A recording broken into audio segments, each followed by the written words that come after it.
कुमार लक्ष्य online classes में आपका स्वागत है। आज जो हम लोग वीडियो बनाएंगे या टॉपिक पे बात करेंगे ये आपका मैकेनिकल थर्ड सेमेस्टर का है और ये टॉपिक है आपका मॉस, सब्जेक्ट है आपका मॉस। ठीक है, तो इसके पहले वाले सारे वीडियोस में मैंने आपको एक दो न्यूमेरिकल्स कराया था, मैं और भी न्यूमेरिकल्स आपको कराऊंगा, लेकिन उसके पहले एक छोटा सा टॉपिक है, पहले हम लोग इसको डिस्कस कर लेंगे, उसके बाद फिर से हम लोग न्यूमेरिकल्स पे आ जाएंगे। ठीक है, तो अगला जो टॉपिक है आपके सामने ये है आपका stress strain curve for mild steel, या कभी कभी इसको और भी यहाँ पे नाम से लिखता है ductile material. Ductile material, ductile material क्या होता है ये आप लोग बहुत अच्छे से जानते हैं, बहुत भली भांति अच्छे से जानते हैं। ये मैकेनिकल प्रॉपर्टीज़ ऑफ मैटर में पढ़ाया गया है और यह आपको MEM में पढ़ाया गया होगा, आप लोग जानते हैं। ठीक है, तो हम लोग माइल्ड स्टील पे पहले हम लोग बात करेंगे। तो इस पर बेसिकली हो क्या रहा है कि माइल्ड स्टील का कोई स्पेसिमेन है, जैसे मान लीजिए कि ये कोई माइल्ड स्टील है, इस स्पेसिमेन को, ठीक है, हम लोग टेस्ट कर रहे हैं। और कौन सा टेस्ट कर रहे हैं, तो टेंसाइल टेस्ट हो रहा है। और टेंसाइल टेस्ट कहाँ कैसे किया जाता है, तो लैब में, ठीक है, UTM के सहारे, UTM, ठीक है, इसका नाम है आपका यूनिवर्सल टेस्टिंग मशीन। ये कैसा होता है आपको स्क्रीन पे दिख रहा होगा कि यूनिवर्सल टेस्टिंग मशीन क्या है। इसका इमेज मैं आपको स्क्रीन पे दिखाऊंगा, ठीक है, या दिख रहा होगा आपको। तो यूनिवर्सल टेस्टिंग मशीन के सहारे हम लोग यहाँ पे एक टेस्ट करते हैं और ये टेस्ट का नाम है आपका क्या, टेंसाइल टेस्ट। तो टेंसाइल टेस्ट में क्या होता है ऑलरेडी आपको पता है, बताने की ज़रूरत नहीं है कि टेंसाइल टेस्ट में कौन सा पोर्शन बढ़ जाएगा, कौन सा पोर्शन घट जाएगा, क्रॉस सेक्शंस पे क्या इफेक्ट पड़ेगा, होल मटेरियल पे क्या इफेक्ट पड़ेगा, ये ऑलरेडी पहले से आपको पता है। ठीक है, तो हम ये टेस्ट कर रहे हैं UTM के सहारे। तो इसमें क्या क्या चीज़ें आएंगी, कौन कौन सा चीज़ यहाँ पे डेवलप होगा टेस्ट करते समय। ठीक है, जैसे कोई भी अगर आदमी बीमार होता है तो बीमार होने के पहले, मतलब बीमार जब होता है तो डॉक्टर इलाज करने के पहले वो डॉक्टर पहले क्या करता है, कोई टेस्ट लिखता है। तो टेस्ट लिखने के बाद उसमें होता क्या है कि वो पर्टिकुलर जो बीमारी है वो बीमारी पता चलता है और उस बीमारी के अकॉर्डिंगली उसमें दवाई देना शुरू करता है, उसका ट्रीटमेंट करना शुरू करता है। तो इसी तरह से मटेरियल है कि मटेरियल को इस्तेमाल करने से पहले उसमें बहुत सारे टेस्टिंग्स किए जाते हैं। ठीक है, वो टेस्टिंग क्या है नहीं है, वो सारी चीज़ों पे देखा जाता है, समझा जाता है, परखा जाता है कि इस चीज़ के लिए एप्लीकेबल है, कारगर है, सूटेबल है कि नहीं है। तो इन सारी चीज़ों पे देखा जाता है। तो उसी तरीके से आपका इंजीनियरिंग की दुनिया में सबसे ज़्यादा इस्तेमाल होने वाला जो मटेरियल है आपका माइल्ड स्टील है। ठीक है, जो उसका हम लोग इस्तेमाल करते हैं और इस्तेमाल करने के पहले, ठीक है, कुछ उसमें टेस्टिंग्स किया जाता है। तो टेस्टिंग्स के दरमियान कुछ कुछ रिजल्ट्स मिलना शुरू हो जाता है, कुछ कुछ प्रॉपर्टीज़ मिलना शुरू हो जाता है कि क्या क्या होता है। तो ये प्रॉपर्टीज़ आपको कुछ बोर्ड्स पे लिखे हुए हैं, ये कुछ मैं आपको समझाऊंगा और एक छोटा सा आपका ये ग्राफ है। ठीक है, तो ये ग्राफ में होता क्या है कि जैसे उस पर टेस्ट किया जाएगा तो कोई भी माइल्ड स्टील आपका होगा तो इसका ग्राफ आपका ऐसा बनेगा। इसमें अलग अलग स्टेज दिखाए गए हैं। ठीक है, जहाँ पे आपका जो है ये पॉइंट आपका O है, ये पॉइंट अगर हम O मान लें तो this O is origin point. ठीक है, ये पॉइंट A है। ठीक है, ये A को हम लोग बोलेंगे कि ये A जो है आपका लिमिट ऑफ प्रोपोर्शनलिटी है। ठीक है, B जो है, B को हम लोग बोलते हैं कि B जो है आपका, ये आपका लोअर यील्डिंग पॉइंट, अपर यील्डिंग पॉइंट है। अपर यील्डिंग पॉइंट क्या होता है बताएंगे।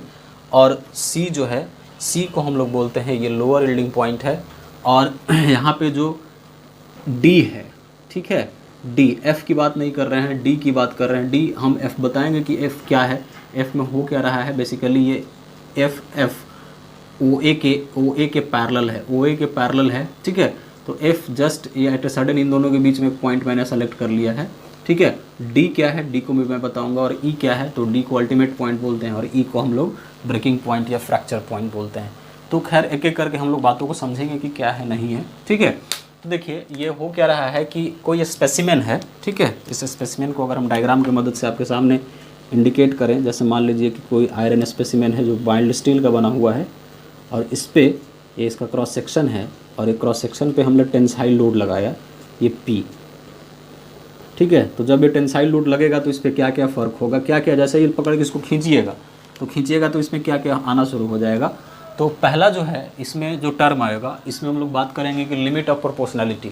तो लिमिट ऑफ प्रोपोर्शनलिटी होता क्या है कि लिमिट ऑफ प्रोपोर्शनलिटी में होता है कि अगर जैसे जैसे आप स्ट्रेस लोड लग रहा है, ठीक है, तो लोड लगेगा तो जाहिर सी बात है कि स्ट्रेस डेवलप होगा, उसमें कहता है कि जैसे जैसे आपका स्ट्रेस बढ़ता जाएगा वैसे वैसे स्ट्रेन बढ़ता जाएगा। तो इसमें कहता है कि जो स्ट्रेस होता है, स्ट्रेस जो होता है लिमिट ऑफ प्रोपोर्शनलिटी में, ये स्ट्रेस जो होता है स्ट्रेन के डायरेक्टली प्रोपोर्शनल होता है। स्ट्रेस जो होता है वो स्ट्रेन के क्या होता है, डायरेक्टली प्रोपोर्शनल होता है। तो यहाँ पर टर्म लिखा हुआ है कि it is the limiting value. एक पर्टिकुलर वैल्यू होता है, ठीक है, एक कांस्टेंट वैल्यू होता है, एक पर्टिकुलर वैल्यू होता है, उस वैल्यू तक वो उस मटेरियल जो है वो एक फिक्स वैल्यू होता है, वो मटेरियल क्या करेगा, उतना उस वैल्यू को सहन करेगा, बर्दाश्त कर लेगा। लेकिन उससे ज़्यादा अगर लोड लगाइएगा तो उसमें डिफॉर्मेशंस आना शुरू हो जाता है। जैसे मैं अगर सीधी सी बात करूँ कि ये कोई स्पेसिमेन है, इस स्पेसिमेन पे आपने लोड लगाया, तो लोड लगाने का जो कैपेबिलिटी होगा, तो लोड का एक फिक्स वैल्यू होगा कि हाँ इतना ही लोड आपको लगाना है, जिसमें स्ट्रेस जैसे जैसे बढ़ेगा उससे वैसे आपका स्ट्रेन बढ़ता चला जाएगा। लेकिन उस वैल्यू से आप ज़्यादा चले जाइएगा तो इसमें परमानेंट डिफॉर्मेशंस आना शुरू हो जाएगा। परमानेंट डिफॉर्मेशंस कहने का मतलब कि अगर आप ये लोड को यहाँ से रिमूव भी कर देते हैं तो ये फिर से पुनः अपने ओरिजिनल पोजीशन पे नहीं आएगा, है ना। तो उसको हम लोग कंसीडर करते हैं। तो हर एक मटेरियल का अपना एक वैल्यू होता है लोड को बियर अप करने का, स्ट्रेस को बियर अप करने का, बर्दाश्त करने का। जैसे आपका खुद का कैपेबिलिटी होगा कि हाँ, मैंने आपको बताया कि आप बिना मोबाइल के 2 घंटे पढ़ सकते हैं, मोबाइल के साथ अगर आप बोल दिया जाए तो 6 घंटे पढ़ सकते हैं, मोबाइल परमानेंट छीन लिया जाए तो आप नहीं पढ़ सकते। तो आपका एक कांस्टेंट पैरामीटर फिक्स किया हुआ है कि आप बिना मोबाइल के कितना देर तक रह सकते हैं। तो उसी तरीके से होता है कि इस मटेरियल पे अगर हम लोड लगाएं तो लोड लगाने के बाद ये मटेरियल का क्या टेंडेंसी है कि मैक्सिमम से मैक्सिमम कितने लोड को ये बर्दाश्त कर सकता है। अगर उस बर्दाश्त करने की कैपेसिटी से, उस सस्टेन करने की कैपेसिटी से अगर लोड के अमाउंट को हम बढ़ा दें, ठीक है, तो बढ़ा दें तो इस मटेरियल में क्या आना शुरू हो जाएगा, डिफॉर्मेशंस आना शुरू हो जाएगा। जैसे खुद का कैपेबिलिटी इंसान का होता है कि हाँ खाना खाना है, तो मैक्सिमम कैपेबिलिटी है कि हम 6 रोटी 7 रोटी खा सकते हैं या 4 रोटी खा सकते हैं, है ना। तो ऐसा आपको नहीं खा लेना है कि आप बीमार पड़ जाएं, ठीक है, आपके बॉडी में प्रॉब्लम आना शुरू हो जाए, आपको ऐसा भी नहीं करना है। तो बॉडी का जो सस्टेनिंग कैपेबिलिटी है, जो रिक्वायरमेंट हो, उस रिक्वायरमेंट के अनुसार आपको खाना खाना है। इतना कम भी नहीं खाना है कि आप कमज़ोर हो, इतना ज़्यादा भी नहीं खाना है कि आप बीमार पड़ जाएं, है ना। तो मटेरियल में भी कुछ वैसा ही होता है। तो खैर वो तब देखेंगे, वो बात की बात है। तो ये मटेरियल का बेसिक प्रॉपर्टी है। तो मैंने आपको बताया कि लिमिट ऑफ प्रोपोर्शनैलिटी को कैसे डिफाइन करेंगे, जो बेसिकली पॉइंट ए है, ठीक है। तो ये कहता क्या है कि लिमिट ऑफ प्रोपोर्शनैलिटी ओ से लेके ए तक आप जाइएगा, ठीक है। ओ से लेके ए तक अगर हम मूव करेंगे तो जैसे जैसे आप स्ट्रेस के वैल्यू को बढ़ाइएगा, जैसे जैसे आप स्ट्रेस के वैल्यू को बढ़ाइएगा वैसे वैसे आपका स्ट्रेन का भी वैल्यू क्या होता चला जाता है, बढ़ता चला जाता है। तो यहीं तक के लिए जो है तुम्हारा हुक्स लॉ डिफाइंड है, इलास्टिक लिमिट तक के लिए डिफाइंड है, ठीक है, कि इलास्टिक लिमिट तक जाएंगे, इलास्टिक लिमिट से बियॉन्ड जाएंगे तो हुक्स लॉ आपका एप्लीकेबल नहीं होता है। तो लिमिट ऑफ प्रोपोर्शनैलिटी आपको समझ में आ गया होगा कि लिमिट ऑफ प्रोपोर्शनैलिटी है क्या, stress is directly proportional to strain. तो कहाँ से लेके कहाँ तक, यहाँ से लेके यहाँ तक, ठीक है, यही आपका लिमिट ऑफ प्रोपोर्शनैलिटी है। उसके बाद दूसरा आपका इलास्टिक पॉइंट है। तो इलास्टिक पॉइंट क्या कहता है कि आप लोग को ऑलरेडी पता है कि इलास्टिक पॉइंट को कैसे हम लोग डिफाइन करेंगे, कि इलास्टिक पॉइंट आपका वैसा पॉइंट है कि अगर आप लोड लगा रहे हैं और पर्टिकुलर एक पॉइंट को, एक वैल्यू को अचीव कर लिया और वहाँ से आपने लोड को हटा दिया, तो आफ्टर रिमूवल ऑफ लोड या रिलीजिंग ऑफ लोड वो मटेरियल जो है स्वतः अपने ओरिजिनल पोजीशन को रिगेन कर ले, उसमें किसी तरह का कोई डिफॉर्मेशंस ना आए, है ना। तो ये लगभग आपका क्या होता है, ये इसी के रेंज में, ये ए से बी के रेंज में, यहाँ से ए से बी तक, ठीक है, ए से बी तक के रेंज में आपका लिमिट ऑफ क्या मिलेगा, ये ए से लेके बी तक में आपका इलास्टिक पॉइंट मिलेगा। मतलब कहने का है वहाँ बी तक, बी से अगर आप नीचे चले आइएगा, ठीक है, तो इलास्टिक पॉइंट आपका मिलना शुरू हो जाएगा। मतलब कि यहाँ तक बी तक, बी से अगर नीचे आप जाना शुरू करते हैं, ठीक है, तो आपका दूसरा चीज़ होना शुरू हो जाएगा। बी से आप नीचे आना शुरू करिएगा तो मटेरियल में डिफॉर्मेशन आना शुरू हो जाएगा, और बी तक आते आते, यहाँ इस पॉइंट तक आते आते यील्डिंग होना शुरू हो जाता है, ठीक है। तो आपका इलास्टिक पॉइंट क्या बोलता है, इलास्टिक पॉइंट बोलता है कि अगर किसी भी कोई भी मटेरियल है, अगर उस मटेरियल पे आपने लोड लगाया तो आफ्टर एप्लीकेशन ऑफ लोड, ठीक है, वो मटेरियल में डिफॉर्मेशन आना शुरू हो जाएगा। लेकिन इलास्टिक पॉइंट तक अगर आपका लोड लगा हुआ है, तो लोड अगर आपने लगाया मटेरियल के ऊपर और वहाँ से लोड को आपने, लोड के अमाउंट को हटा दिया, लोड को रिलीज़ कर दिया, लोड अब नहीं लग रहा है, तो मटेरियल क्या होगा, ऑटोमेटिकली अपने पोजीशंस को रिगेन कर लेगा। जैसे यहाँ पे अगर हम बात करें कि जैसे यहाँ पे देखिए, ये यहाँ पे है, ये पी लोड मैंने लगाया, और ये पी लोड लगाने के बाद जैसे इसको पकड़ के आपने खींचा, ठीक है, तो खींच देने के बाद इसमें डिफॉर्मेशन आना शुरू हो जाएगा। लेकिन एक सर्टेन वैल्यू तक गए, फिर इसको आप छोड़ दीजिए, लोड को हटा दीजिए यहाँ से दोनों तरफ से, तो फिर पहले वाले पोजीशन को ये क्या कर लेगा, रिगेन कर लेगा। जैसे रबड़ को आप पकड़ के खींचिए, तो खींचते समय उसमें डिफॉर्मेशन, उसका लेंथ ब्रेथ डायमेंशंस वगैरह चेंज होने लगेगा, उसको पकड़ के खींचे, और जैसे आप उसको रिलीज़ कर दीजिए तो ओरिजिनल पोजीशन में आ जाएगा। लेकिन उसी को पकड़ के आप एकदम बियॉन्ड इलास्टिक लिमिट खींच के चले जाइए तो रबर क्या हो जाएगा, टूट जाएगा, बहुत सारे चेंजेस आना उसमें शुरू हो जाएंगे। तो सिंपल सा ये बोलता है क्या, ये बोलता है कि it is the limiting value of stress if the material is stressed, मतलब कि स्ट्रेस्ड, उस पर स्ट्रेस को बढ़ाते चले गए, and they released unload, unload बोलेंगे, अनलोड मतलब वहाँ से हटा दिया गया लोड को, strain disappear completely and the original length is regained. कहने का मतलब आपका वही हुआ कि उसमें स्ट्रेन डेवलप नहीं होगा, स्ट्रेन कंप्लीटली आपका ख़त्म हो जाएगा। स्ट्रेन डेवलप का ना होने का मतलब आपका ये हो गया कि मटेरियल में किसी तरह का कोई डिफॉर्मेशंस नहीं आया। तो इलास्टिक लिमिट कहने का मतलब वही हुआ कि अगर आप लोड को हटा देते हैं, रिलीज़ कर देते हैं, तो वो अपने ओरिजिनल पोजीशन को रिगेन कर लेगा और उस मटेरियल में आपका किसी तरह का कोई भी किसी भी प्रकार का आपका स्ट्रेन डिसअपियर हो जाएगा, स्ट्रेन आपको नहीं दिखेगा। स्ट्रेन डिसअपियर होने का मतलब आपका ये हो गया बाबू कि वहाँ पे मटेरियल में आपका किसी प्रकार का कोई डिफॉर्मेशंस नहीं आएगा। ठीक है, दूसरा पॉइंट, दूसरे पॉइंट में अगर हम आ जाएं तो ये है आपका अपर यील्डिंग पॉइंट। यील्डिंग कहने का मतलब आपका क्या होता है, यील्डिंग कहने का मतलब होता है मटेरियल में डिफॉर्मेशंस आना शुरू हो गया। ठीक है, यील्ड कहने का मतलब कि हम लोग ये बोलेंगे कि यील्ड पॉइंट जहाँ पे आया तो मटेरियल इज गेटिंग इनटू क्या, डिफॉर्मेशन स्टेज, मटेरियल आपका डिफॉर्मेशन स्टेज में आना शुरू हो गया। तो ये अपर यील्डिंग पॉइंट है और दूसरा आपका लोअर यील्डिंग पॉइंट है। तो अपर यील्डिंग पॉइंट में आप देखिए कि होता क्या है कि जैसे आप यहाँ से आगे बढ़े, ये पॉइंट बी तक गए, बी को मैंने अपर यील्डिंग पॉइंट बोला, और बी से नीचे अगर आप आना शुरू कर दीजिए, बी से सी की तरफ आप आना शुरू कर दीजिएगा, तो यहाँ पे होगा क्या कि बी से सी की तरफ आना शुरू कर दीजिए, तो आप स्ट्रेस वाले लाइन पे आप लाइन को बढ़ाइए। स्ट्रेस वाले लाइन पे अगर आप लाइन को बढ़ाइएगा तो वहाँ पे देखिएगा कि स्ट्रेस का अमाउंट घटता चला जाएगा।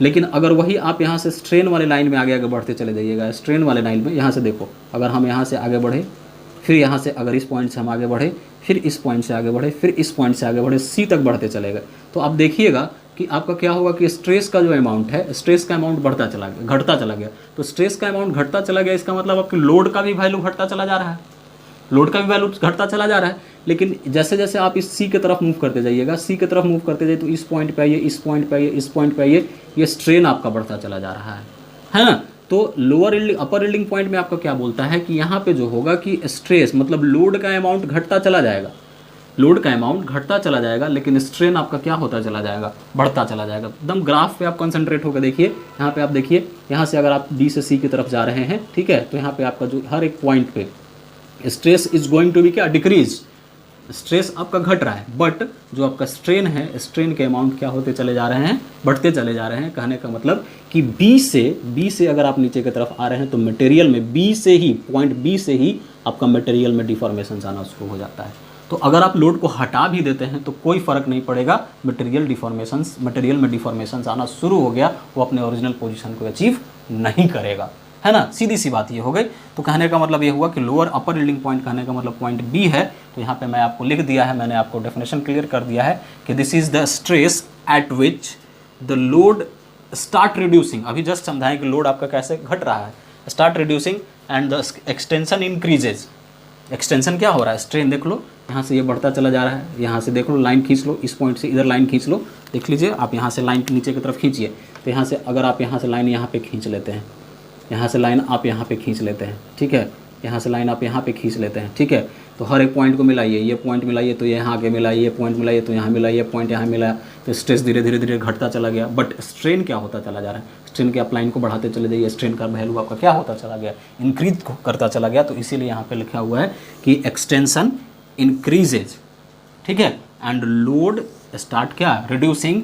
This phenomena is known as क्या, यील्डिंग, ठीक है। और अपर इसलिए दिया गया कि ये ऊपर का पॉइंट है, ठीक है, ये ऊपर वाला पॉइंट है। उसी तरीके से आपका पॉइंट सी है जिसको लोअर यील्डिंग पॉइंट बोलते हैं। तो लोअर यील्डिंग पॉइंट पे क्या होगा कि लोअर यील्डिंग पॉइंट पे जो आपका स्ट्रेस जो होगा, स्ट्रेस आपका कांस्टेंट होगा, बट स्ट्रेन आपका क्या होता चला जाएगा, इंक्रीज करता चला जाएगा। देखो यहाँ पे हो गया क्या कि लोअर यील्डिंग पॉइंट, यही आपका सी है लोअर यील्डिंग पॉइंट, यहाँ पे आपका स्ट्रेस क्या हो गया, स्ट्रेस आपका कांस्टेंट हो गया।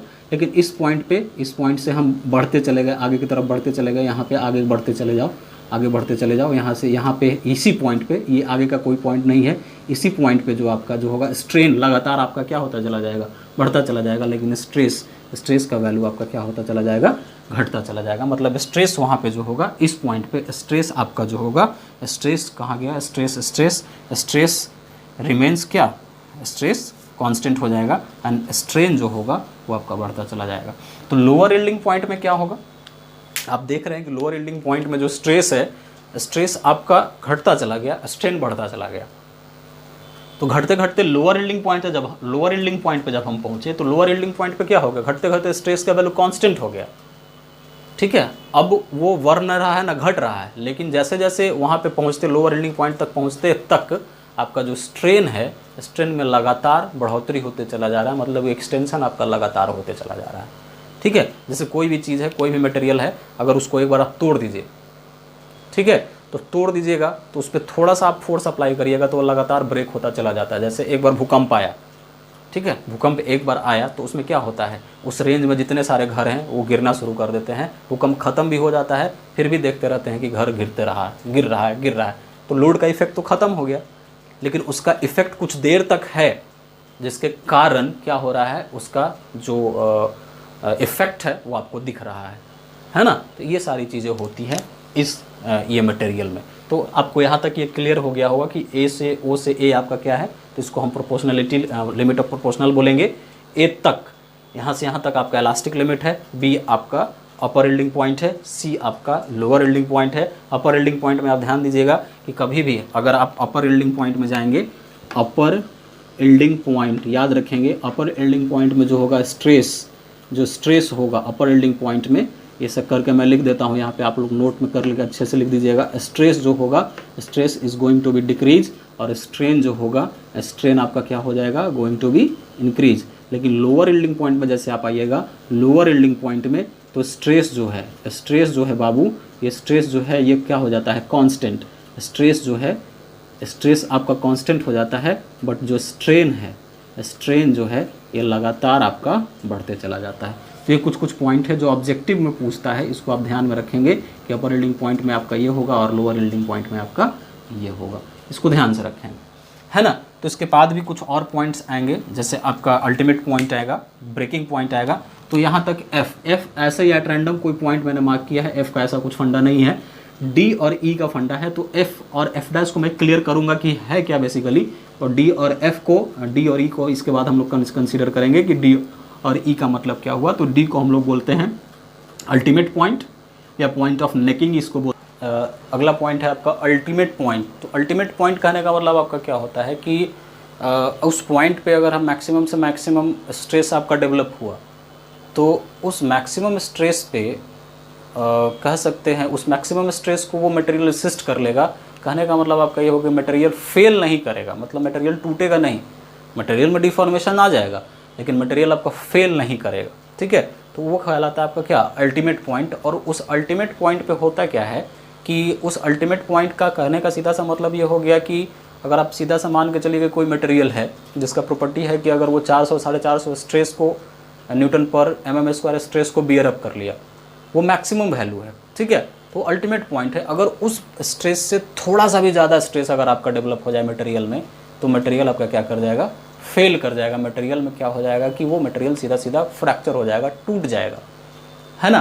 तो मतलब कहने का ये हुआ कि अगर हम अल्टीमेट पॉइंट की बात करें तो अल्टीमेट पॉइंट क्या है कि ये मैक्सिमम से मैक्सिमम स्ट्रेस को क्या करेगा, रेसिस्ट करेगा, ठीक है, कि इतना ये रेसिस्टेंस कैपेसिटी इसका इतना है, इतना से ज़्यादा ये बर्दाश्त नहीं करेगा। स्ट्रेस का भी मतलब आपको बोला गया है कि resistive force per unit cross section area. तो जैसे मान लीजिए कि दुनिया में कोई भी मटेरियल है तो हर एक मटेरियल का अपना स्ट्रेस को बर्दाश्त करने का अपना एक कैपेबिलिटी होता है। उस कैपेबिलिटी से अगर वो ज़्यादा अगर उसमें डेवलप हो जाएगा, ठीक है, तो वो क्या हो जाएगा कि मटेरियल आपका सीधे सीधे फेल कर जाएगा। उससे ज़्यादा स्ट्रेस आना शुरू हो जाएगा तो मटेरियल आपका क्या कर जाएगा, ख़त्म हो जाएगा, मैक्सिमम उसका कैपेबिलिटी हो गया। तो उस पॉइंट पे क्या होगा कि उस पॉइंट पे जैसे जैसे आप लोड के अमाउंट को बढ़ाते चले गए, तो लोड के अमाउंट को बढ़ाते चले जाएगा तो उस हिसाब से स्ट्रेस डेवलप होता चला जाएगा।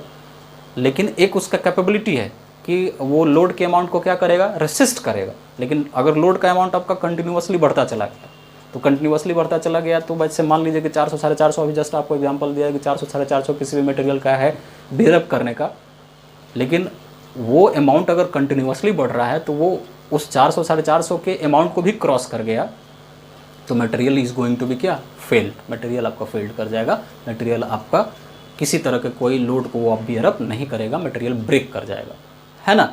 तो वहाँ पे होगा क्या, अब थोड़ा बात को ध्यान से समझिएगा। अब यहाँ पे हम आते हैं, ठीक है।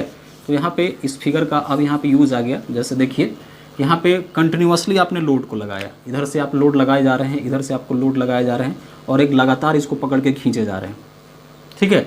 तो इसका एक ऐसा न तो वैल्यू तो ज़रूर होगा जिस वैल्यू पे ये क्या करेगा कि मैक्सिमम से मैक्सिमम स्ट्रेस डेवलप कर जाएगा, सिग्मा मैक्स हो जाएगा, है ना। और हर एक मटेरियल का ये सिग्मा मैक्स पर्टिकुलर अलग अलग होता है, ठीक है। हर एक मटेरियल का अलग अलग होगा कि अब इससे ज़्यादा अगर लोड लगा दीजिएगा तो मटेरियल बर्दाश्त अब नहीं करेगा, उसका resistance capacity, resistive force per unit cross section area अब वो बर्दाश्त से बाहर है। अब मटेरियल क्या कर जाएगा कि अगर आप फिर इसके बाद अगर आप लोड को इंक्रीज़ कर दीजिएगा, ठीक है, एक दिए हुए वैल्यू पे, जैसे मान लेते हैं कि इस पे अगर आपने लोड को लगाया 50 न्यूटन का लोड लगाया, जस्ट एज एग्जांपल, यहाँ पे मैक्सिमम स्ट्रेस डेवलप कर गया, फिर भी आप क्या कर रहे हैं कि इसके लोड के अमाउंट को बढ़ा दिए, तो लोड के अमाउंट को बढ़ जाएगा, तो अब ये क्या करेगा, ये बर्दाश्त नहीं करेगा, अब मटेरियल मैक्सिमम स्ट्रेस डेवलप हो गया, तो मटेरियल ये क्या करेगा, मटेरियल सीधे सीधे फ्रैक्चर करेगा, टूटेगा, है ना। जैसे एकदम सिंपल सा एग्जांपल है कि अगर कोई मटेरियल है, मतलब कोई आदमी है, कोई आदमी को आप मारे जा रहे हैं, ठीक है, तो उसको बर्दाश्त करने की कैपेबिलिटी होगा।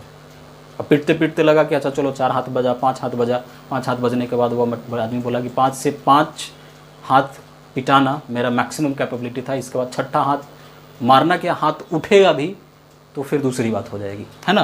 तो ये क्या है, सेम फेज आपका ये मटेरियल में आता है कि अगर ये 50 न्यूटन का force, this is the maximum force, इस मैक्सिमम फोर्स पे आपका मैक्सिमम स्ट्रेस जनरेट कर गया, लेकिन फिर भी आप अगर इस मटेरियल के ऊपर फोर्स लगाए जा रहे हैं तो अब ये मटेरियल टिकेगा नहीं, ये रेसिस्टेंस को, ये डिफॉर्मेशन को रेसिस्ट नहीं करेगा, ये मटेरियल में परमानेंट क्या आ जाएगा, परमानेंट ये टूटेगा, फेल कर जाएगा मटेरियल। तो यहाँ पे कब क्या होगा कि जब ये मटेरियल में मैक्सिमम स्ट्रेस जनरेट हो गया और मैक्सिमम लोड के कारण, तो ये कैसे टूटेगा, तो देखिए जब आप लैब में जाइएगा तो लैब करते समय आपको ऐसा दिखेगा, तो यहाँ पे ये कुछ इस प्रकार से टूटना शुरू करेगा, ठीक है। ये पोर्शन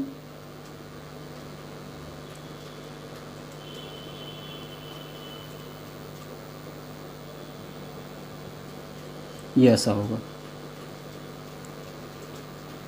ठीक है। ये लोड हम लगाए जा रहे हैं, यहाँ से हम लोड को दिए जा रहे हैं, ये लोड को दिए गए, है ना।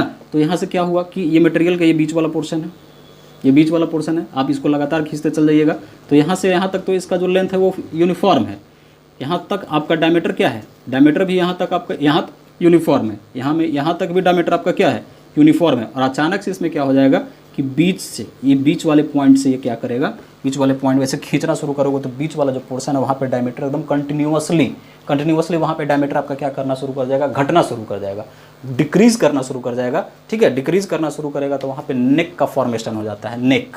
ये देखो ये क्रॉस सेक्शन एरिया जो है बहुत छोटा हो गया, बहुत छोटा क्रॉस सेक्शन एरिया हो गया, ठीक है। और यहाँ पे जब बहुत छोटा क्रॉस सेक्शन एरिया हो जाएगा तो उसी पॉइंट से, उसी पर्टिकुलर पॉइंट से वो क्या कर जाएगा, ब्रेक कर जाएगा। जैसे सीधा सा इसको अगर पकड़ के खींचो इधर की तरफ और इधर की तरफ, तो एक लेवल तक ये आगे की तरफ बढ़ता चला जाएगा, लेकिन बीच से क्या हो जाएगा, बीच से आप देखिएगा कि धीरे धीरे इसका cross section at random suddenly reduce करना शुरू कर दिया, और सडनली रिड्यूस करना शुरू कर दिया, फिर आपने लोड को लगाया तो एकदम यहाँ पे कैसा एक शेप बनना शुरू हो जाएगा, ठीक है। एक शेप बनना शुरू हो जाएगा, कोन के शेप का शेप बनना शुरू हो जाएगा, और जहाँ पे आपका मिनिमम क्रॉस सेक्शन एरिया होगा वहाँ से वो मटेरियल क्या कर जाएगा, टूट जाएगा, फ्रैक्चर कर जाएगा, है ना। तो जहाँ से ये मटेरियल आपका टूटना शुरू किया, फ्रैक्चर करना शुरू किया, इसी को हम लोग बोलते हैं नेकिंग फॉर्मेशन, गर्दन, ठीक है। जैसे यहाँ से पकड़ के गर्दन उखाड़ा जाए तो आराम से यहाँ पे कम से कम फोर्स लगा के यहाँ से इसको खींच के निकाल दिया जा सकता है, लेकिन हाथ पाँव अगर खींच के निकाला जाए तो इसके रिस्पेक्ट में, जैसे कोई भी आदमी अगर किसी से मारपीट करता है तो पहले गला पकड़ता है ना। तो हम मिनिमम से मिनिमम भी फोर्स लगाइएगा तो आदमी आपका क्या होगा, आदमी में जो आगे पीछे जाने की कैपेबिलिटी है वो घट जाती है ना। तो ये आपका मिनिमम, ये पूरे बॉडी का मिनिमम क्रॉस सेक्शन एरिया यही है ना। तो मिनिमम क्रॉस सेक्शन एरिया आपका यही है। तो ये यहाँ पे आपका क्या होगा, यहाँ से कोई भी मटेरियल, जहाँ पे एकदम मटेरियल का भी वही फंडा है कि जहाँ पे कोई भी मटेरियल का मिनिमम क्रॉस सेक्शन एरिया होगा दोस्त, वहाँ से वो क्या करेगा, वो ब्रेक करना शुरू करेगा। तो एक सेम फंडा आपका मटेरियल में अप्लाई होता है। तो जहाँ से मटेरियल टूटा, मटेरियल में जहाँ से आपका क्रॉस सेक्शन एरिया जहाँ पे मिनिमम है, तो वो क्या बोलता है, वहाँ पे नेक फॉर्मेशन होना शुरू हो जाता है, ठीक है। तो दिस पॉइंट इज कॉल्ड क्या, नेकिंग, है ना। तो अब यहाँ पे हम इसको आपको थोड़ा सा समझा देते हैं। यहाँ पे लिखा हुआ है कि this is the maximum stress the material can resist और ये अमाउंट आपका कितना होता है 370 से 340 के बीच में, किसके लिए, माइल्ड स्टील के लिए। ये प्रैक्टिकल वैल्यू है, ये प्रैक्टिकल एक्सपेरिमेंटली देखा गया है कि 300 370 से लेकर 470 के बीच में अगर स्ट्रेस का वैल्यू रहेगा तो ये मैक्सिमम स्ट्रेस है, ठीक है। Section at this stage cross section area at the particular section start reducing. अभी बताया कि किसी भी पर्टिकुलर सेक्शन पे आपका क्या होगा, क्रॉस सेक्शन एरिया घटना शुरू हो जाएगा किसी एक पर्टिकुलर सेक्शन पे, ठीक है। वेरी फास्ट अभी समझा है। This is called neck formation, जहाँ पे आपका मिनिमम से मिनिमम क्रॉस सेक्शन एरिया होगा, ठीक है, जहाँ से मटेरियल टूटेगा, उसको अभी जस्ट बताया कि उसको हम लोग क्या बोलते हैं, नेक फॉर्मेशन, नेकिंग बोलते हैं। After this stage the resisted load after this stage the resisted load, जो लोड को रेसिस्ट कर रहा है, एंड हेंस स्ट्रेस इज क्या, रिड्यूसिंग। अब देखो यहाँ पे ग्राफ पे आ जाओ, यहाँ पे आप ग्राफ पे देखिए, यहाँ पे आपका इसको अगर आप और से कंपेयर करिएगा, इसके इधर आ जाइए या इसके इधर आ जाइए, स्ट्रेस का वैल्यू आपका क्या है, स्ट्रेस का वैल्यू इसको यहाँ पे लें और लाइन खींचिए, इसको ऊपर से लाइन खींचिए, तो यहाँ पे आपका मैक्सिमम से मैक्सिमम स्ट्रेस है। इसके बाद अगर आप नीचे की तरफ बढ़ते चले जाइएगा तो फिर आप यहाँ से नीचे बढ़ते चले जाइएगा, ठीक है। इसके बाद तो क्या हो जाएगा यहाँ पे, इसके बाद आपका मटेरियल का जो स्ट्रेस है वो घटना शुरू हो जाएगा, बट आपका स्ट्रेन क्या हो जाएगा, बढ़ना शुरू हो जाएगा। तो यही पॉइंट मेरा क्या कहलाता है, नेकिंग पॉइंट। और यहाँ पे आपका स्ट्रेस क्या होगा, मैक्सिमम होगा, और यहाँ पे स्ट्रेस का वैल्यू मैक्सिमम होगा, बट इससे नीचे आप चल जाइएगा तो नीचे आपका स्ट्रेस का वैल्यू घटना शुरू हो जाएगा, बट जो स्ट्रेन है वो बढ़ना शुरू हो जाएगा। और इस पॉइंट पे आने के बाद अगर आप स्ट्रेस के वैल्यू को, लोड के वैल्यू को और बढ़ा दीजिएगा तो मटेरियल अब नहीं, उसमें रेसिस्टेंस कैपेसिटी नहीं होगा, मटेरियल रेसिस्ट नहीं करेगा, मटेरियल जो अपने ओरिजिनल पोजीशन में था, मतलब कि टूटा नहीं था, ठीक है। तब यहाँ से जैसे ही नीचे की तरफ ये मूव करेगा तो मटेरियल आपका फेल्योर होने के कगार पे आना शुरू हो जाएगा, मटेरियल फेल करना शुरू कर जाएगा, है ना। तो ये आपका क्या है, ये अल्टीमेट पॉइंट है। ये अल्टीमेट पॉइंट पे आपका स्ट्रेस का वैल्यू और लोड का वैल्यू दोनों मैक्सिमम हो जाता है, और ये जब दोनों मैक्सिमम हो गया तो इसी पॉइंट पे आपका नेक फॉर्मेशन होता है। और इससे नीचे जाइएगा तो stress is going to be क्या, आप लाइन यहाँ से इधर खींच लीजिए, लाइन से इधर से खींच लीजिए तो स्ट्रेस आपका डिक्रीज करना शुरू कर जाएगा, बट यहाँ से आप आगे की तरफ बढ़ना शुरू कर दीजिएगा तो स्ट्रेन आप देख लीजिए, स्ट्रेन आपका बढ़ना शुरू हो जाएगा, ठीक है। तो यहाँ से अगर आप नीचे गए, ठीक है, तो material is going to be क्या, material is going to be at the stage of failure, material आपका फेल करेगा। उसके बाद आइए ब्रेकिंग पॉइंट। तो ब्रेकिंग पॉइंट का मतलब तो जस्ट मैंने आपको समझाया है कि ब्रेकिंग पॉइंट पे क्या होगा कि स्ट्रेस आपका घट जाएगा, बट स्ट्रेन आपका बढ़ना शुरू हो जाएगा और ये मटेरियल ई पे आके क्या कर जाएगा, फेल करना शुरू कर जाएगा। तो यहाँ पे मैंने आपको बताया है कि the stress eight which specimen fail, ठीक है, द स्ट्रेस, दिस स्ट्रेस पे कोई भी मटेरियल आपका फेल करना शुरू कर जाएगा, टूटना शुरू कर जाएगा, तो उसको हम लोग क्या बोलेंगे, वो ब्रेकिंग पॉइंट है। उस पॉइंट को हम लोग क्या कहेंगे, ब्रेकिंग पॉइंट कहेंगे। मतलब ऐसा तो आएगा ना कि जैसे यहाँ से देखिए, यहाँ पे यहीं पे आप हम बात को समझते हैं कि यहाँ से ये टूटा, तो यहाँ से टूटेगा तो जाहिर सी बात है कि लोड के अमाउंट को आप बढ़ाते जा रहे हैं, तो लोड के अमाउंट को बढ़ाते जा रहे हैं तो स्ट्रेस भी यहाँ पे बढ़ता चला जा रहा है। तो जब ये टूटेगा तो उस टूटने के टाइम में मटेरियल में कुछ ना कुछ तो स्ट्रेस डेवलप होगा ही, है ना। तो उस स्ट्रेस पे जब ये मटेरियल टूटा तो उसी को हम लोग क्या बोलेंगे, ब्रेकिंग पॉइंट। उस पर्टिकुलर पॉइंट पे जहाँ से वो टूटना शुरू किया तो वो क्या हो गया, वो ब्रेकिंग पॉइंट कहलाता है। तो the stress eight which the specimen fails, specimen fail कर गया, टूट गया, ब्रेक कर गया, इज कॉल्ड क्या, ब्रेकिंग पॉइंट, है ना। तो ये कुछ पर्टिकुलर पॉइंट था। तो कोई भी मटेरियल जो आपका माइल्ड स्टील का मटेरियल होगा तो उसमें ब्रेक होने के पहले इतना सारा प्रोसेस होता है, ठीक है। ओ से ए फिर से आप क्लियर कर लीजिए कि ए आपका क्या है, ए आपका प्रोपोर्शनल लिमिट है, बी आपका क्या है, अपर यील्डिंग पॉइंट है, अपर यील्डिंग पॉइंट का मतलब मैंने आपको समझाया है, सी क्या है, लोअर यील्डिंग पॉइंट है, एफ का मतलब मैं अभी आपको क्लियर करूँगा, डी आपका क्या है, अल्टीमेट पॉइंट है या इसी को पॉइंट ऑफ नेकिंग बोलते हैं, ई आपका क्या है, ब्रेकिंग पॉइंट है। अब यहाँ पे देखो एफ आपका क्या है, तो यहाँ पे मैंने आपको लिखा है नोट में, ये नोट समझ लीजिए, if unloading is made after the elastic limit, मतलब कहने का ये हुआ कि अगर इलास्टिक लिमिट के बाद आप क्या करिए कि अनलोड कर दीजिए, वहाँ से लोड को हटा दीजिए, it follows a straight line parallel to the original portion, ठीक है, it follow line parallel to the original portion F dash, ठीक है, thus it is loaded beyond the elastic limit and then the loaded, इसको हम समझा देते हैं आपको, ठीक है, एक बार पढ़ देते हैं, देखो पढ़ने के बाद मैं इसको आपको एक बार क्लियर कर दूं। If unloading is made after the elastic limit, it follows a straight line parallel to original portion F dash. इसको क्लियर करते हैं। देखिए क्या होता है कि अगर आप स्ट्रेट लाइन इलास्टिक लिमिट के बाद, इलास्टिक लिमिट तो आपका यही है, यही पोर्शन में इलास्टिक लिमिट है, ये आपका ये है। तो इलास्टिक लिमिट के बाद अगर आप लोड को लगाते हैं, ठीक है, तो इलास्टिक लिमिट के बाद आपका एक लोड लगेगा, तो मटेरियल में तो क्या आना शुरू हो जाएगा, मटेरियल में तो आपका परमानेंट डिफॉर्मेशन आना शुरू हो जाएगा, यील्डिंग पॉइंट आना शुरू कर जाएगा। तो ये एफ क्या इंडिकेट करता है, एफ से एफ डैश क्या इंडिकेट करता है कि मैंने इसको एक स्ट्रेट लाइन से इंडिकेट किया। कहने का मतलब ये हो गया मटेरियल में आपका डिफॉर्मेशन आना शुरू हो गया। जो एफ और एफ डैश है, ये ओरिजिनल वाला जो लाइन है मेरा, ये ओरिजिनल वाला यहाँ से लेके यहाँ तक लाइन, ये ओरिजिनल वाला यहाँ से लेके यहाँ तक जो लाइन है, जो क्या है, ये आपका फेल होने के पहले है, मतलब इलास्टिक लिमिट के पहले। ये दोनों लाइन आपस में क्या होगा, पैरेलल होगा। ये दोनों लाइन आपस में क्या होगा, पैरेलल होगा। मतलब कहने क्या हुआ कि अगर हम बात करें कि अगर दो लाइन को कंपेयर किया जा रहा है जिसमें कि एक इलास्टिक पॉइंट के पहले, इलास्टिक पॉइंट तक या इलास्टिक पॉइंट से पहले लोड लगाइएगा तो मटेरियल फेल नहीं करेगा। इलास्टिक पॉइंट के बाद अगर आप लोड लगाते हैं, ठीक है, इलास्टिक पॉइंट के बाद अगर आप लोड लगाते हैं तो उसमें क्या आ गया, एक डिफॉर्मेशन आ गया, जिसमें अगर हम उसको एक स्ट्रेट लाइन की मदद से शो करें, स्ट्रेस और स्ट्रेन को हम स्ट्रेट लाइन की मदद से शो करें, तो वो जो स्ट्रेन डेवलप हुआ, जो परमानेंट डिफॉर्मेशन डेवलप हुआ, वो दोनों लाइन, ये वाला लाइन स्ट्रेन डेवलप होने के बाद वाला लाइन, और ये जो पहले वाला लाइन है, ठीक है, स्ट्रेन डेवलप होने के पहले वाला लाइन, इलास्टिक लिमिट तक वाला पॉइंट लाइन, ये दोनों आपस में क्या होगा, पैरेलल होगा। ठीक है, आगे चलते हैं। उसके बाद आपका देखिए, if it is loaded beyond the elastic limit and then unloaded, a permanent strain is left. कहने का मतलब ये हुआ कि अगर आप इलास्टिक लिमिट के बाद किसी भी मटेरियल में, अगर इलास्टिक लिमिट के बाद अगर आप लोड लगाते हैं तो जाहिर सी बात है कि क्या होगा, और फिर वहाँ से आप लोड को हटा दीजिए। जैसे सीधा सा बात है कि कोई मटेरियल है और उस मटेरियल पे आप इलास्टिक लिमिट के बाद को लोड को लगाइए, मतलब कहने क्या हुआ कि इलास्टिक लिमिट से क्रॉस कर गए हम, तो जाहिर सी बात है कि मटेरियल में क्या डेवलप हो जाएगा, स्ट्रेन डेवलप हो जाएगा। और कहता क्या है कि आप इलास्टिक लिमिट के बाद लोड लगाने के बाद वहाँ से फिर लोड को आप रिलीज़ कर दीजिए, लोड को हटा दीजिए। तो लोड को हटा दोगे तो उसमें क्या डेवलप हो जाएगा, एक स्ट्रेन तो परमानेंट डेवलप हो ही जाएगा, है ना। आप लोड को हटाइए या ना हटाइए कोई फ़र्क नहीं पड़ना, एक स्ट्रेन तो डेवलप हो ही गया। तो वही बोलता है कि if it is loaded beyond elastic limit, elastic limit के बाद देन अनलोड, ठीक है, फिर आप क्या किए, अनलोड कर दिए।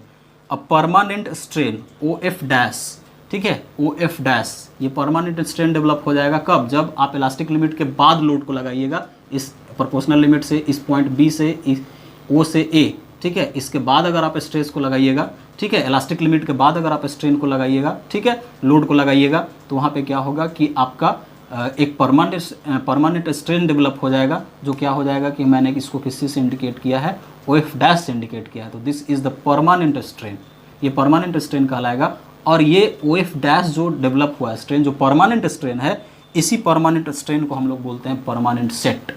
मतलब कहना क्या हुआ कि एकदम सीधा सा एकदम लॉजिकली समझ लीजिए कि किसी भी मटेरियल में अगर आप इलास्टिक लिमिट के बाद लोड को लगाते हैं, ठीक है, तो इलास्टिक लिमिट के बाद अगर आप लोड को लगाइएगा तो मटेरियल में एक परमानेंट स्ट्रेन डेवलप हो जाएगा, एक स्ट्रेन रह जाएगा वहाँ पे, ठीक है। और वो परमानेंट जो स्ट्रेन होता है वही मटेरियल का क्या कहलाता है, परमानेंट सेट कहलाता है। इन सारी चीज़ों का मतलब एक ही हुआ कि अगर किसी भी, फिर से सुनो, अगर किसी भी मटेरियल में अगर आप इलास्टिक लिमिट के बाद लोड लगाइएगा और वो लोड को वहाँ से हटा दीजिएगा, तो लोड हटाने का कोई फ़र्क नहीं पड़ेगा उसके ऊपर, उसमें क्या हो जाएगा कि मटेरियल में परमानेंट स्ट्रेन डेवलप हो जाएगा, कुछ स्ट्रेन का अमाउंट रह जाएगा, और उसी स्ट्रेन के अमाउंट को हम लोग क्या बोलते हैं, परमानेंट सेट बोलते हैं।